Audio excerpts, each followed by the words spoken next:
म्हणतात ना, जुनं ते सोनं असतं. तुम्हाला तर माहीतच आहे, आपल्या चॅनलवर विस्मरणात गेलेल्या काही गावाकडच्या रेसिपी याची सिरीज सुरू आहे. तर आज मी तुमच्यासोबत मस्त आणि छानशी रेसिपी घेऊन आलेली आहे. त्याच रेसिपीतला हा भाग आहे. तर आज मी बनवलेलं आहे तुरीचं कढं. ज्या ओल्या शेंगा येतात ना तुरीच्या, त्या शेंगातले ओले दाणे काढून हे कढं बनवलेलं आहे. एकदम मस्त आणि टेस्टी खाण्यासाठी लागतं आणि थंडीमध्ये तर स्पेशल हे कढं आमच्याकडं आवर्जून माझी आजी बनवायची, मम्मी बनवायची. आजही तुरीच्या शेंगा शेतामध्ये आल्या की हे कढं महिन्यातून 2-3 वेळेस जोपर्यंत शेंगा आहेत तोपर्यंत बनवलं जातं. सूपसारखं तुम्ही हे कढं पिऊ शकता. नमस्कार मंडळी, मी वर्षा येवले माझ्या चॅनलवर तुमचं खूप मनापासून स्वागत करते.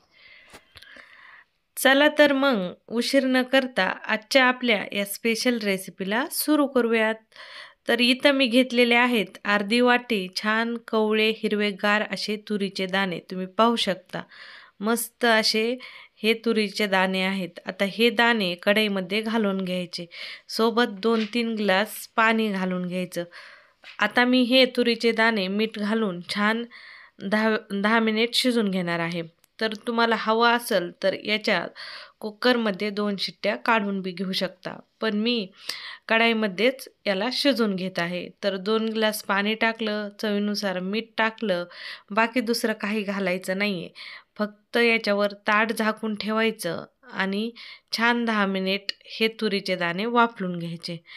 तुरीचे दाणे खाण्यासाठी खूप हेल्दी असतात आणि खूप सारे अँटीऑक्सिजन आणि तुरीमध्ये प्रोटीन, फायबर चांगलं असतं. आणि जेही सिजनेबल आपल्या शेतामध्ये भाजीपाला येतो किंवा या पद्धतीचे शेंगा वगैरे येतात, त्या शेंगा आवर्जून खायला हव्यात. जसं की मुगाच्याही येतात ना, मुगाच्या टायमालाही मुगाचं कढं छान आणि मस्त खाण्यासाठी, पिण्यासाठी लागतं. आमच्याकडं मुगाचं कढं, तुरीचं कढं ज्यावेळेस मुगाच्या शेंगा, तुरीच्या शेंगा शेतामध्ये येतात त्यावेळेस आवर्जून बनवलं जातं. तर तुम्ही पाहू शकता मस्त असं छान मऊसूद आपल्या इथं तुरी शिजलेल्या आहेत. तर आता आपल्याला मॅशरने छान अशा या तुरी मॅश करून घ्यायच्या आहेत. गॅस बंद करायचा आणि जे आपलं पावभाजीचं मॅशर असते ना, त्या मॅशरनी इथं तुरी मॅश करून घ्यायच्या. तर इथं मी गॅसवर कढाई ठेवलेली आहे. कढाईमध्ये तेल गरम करून घेतलं.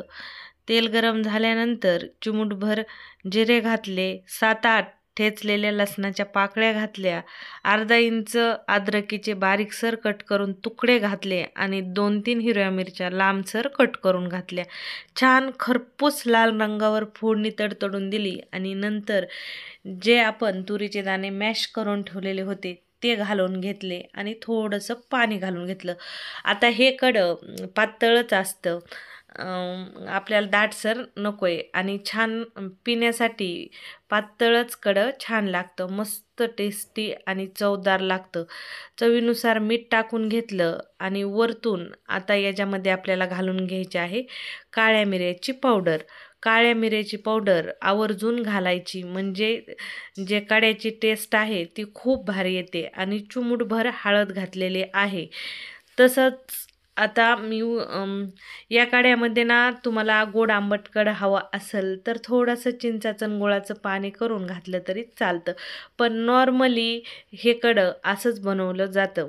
पण मी या कढ्यामध्ये वरतून थोडंसं किंचित काहीतरी बटर आणि थोडंसं लिंबू घालून घेते, म्हणजे या कढ्याची खूप भारी टेस्ट लागते. आता ओरिजिनल जे कढं बनवलं जातं ते फक्त याच पद्धतीने बनवलं जातं. याच्यात आंबट वगैरे काही टाकलं जात नाही. आता मी याच्यात थोडीशी कोथिंबीर वरून भरभरून दिली आहे आणि अर्धं लिंबू देखील पिळून घेणार आहे.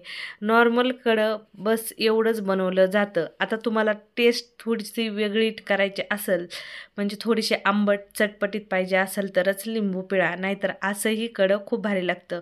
आणि जर तुमच्या घरी कोणी आजारी असेल आणि तुम्हाला हे कडं द्यायचं असेल तर लिंबू पिळू नका. म्हणजे खोकला सर्दी अशा टायमाला लिंबू पिळून देऊ नका. नुसतं नॉर्मली जे मी बनवलेलं आहे तेच कडं द्या. आणि गरम गरम हे कडं प्यायला खूप भारी लागतं. आणि सर्दी खोकला ताप अशा वेळेस आपल्याला बाहेर म्हणजे जेवण करायचं काही मन होत नाही आणि तोंडाला टेस्ट देखील नसते, त्यावेळेस तुम्ही हे कडं बनवून नक्की पिऊ शकता. खूप भारी तोंडाला टेस्ट येते. आणि जरीही तुम्ही आजारी नसतान तरीही ज्यावेळेस तुरीच्या शेंगा खायला येतात, म्हणजे आताच तुरीच्या शेंगा येतात आणि आताच तुरीच्या शेंगाचं सीजन आहे, म्हणून ज्यावेळेस मार्केटमध्ये तुरीच्या शेंगा विकायला येतील त्यावेळेस या पद्धतीने तुरीच्या दाण्याचं तुम्ही नक्की आवर्जून कडं बनवून पहा. एकदा जर तुम्ही हे कडं बनवलं तर नक्कीच तुम्ही परत परत हे कडं बनवणार म्हणजे बनवणार. एवढं टेस्टी हे कडं खाण्यासाठी लागतं, म्हणजेच पिण्यासाठी. तुम्ही एकदा बनवलं ना तर तुमची मुलं देखील तुमच्या घरात हे परत परत कडं बनवायची डिमांड ठेवणार. एवढं भारी एक कडं छान लागतं आणि मुलंही आवडीने खातात. रेसिपी आवडली तर लाईक शेअर करा विसरू नका. चॅनल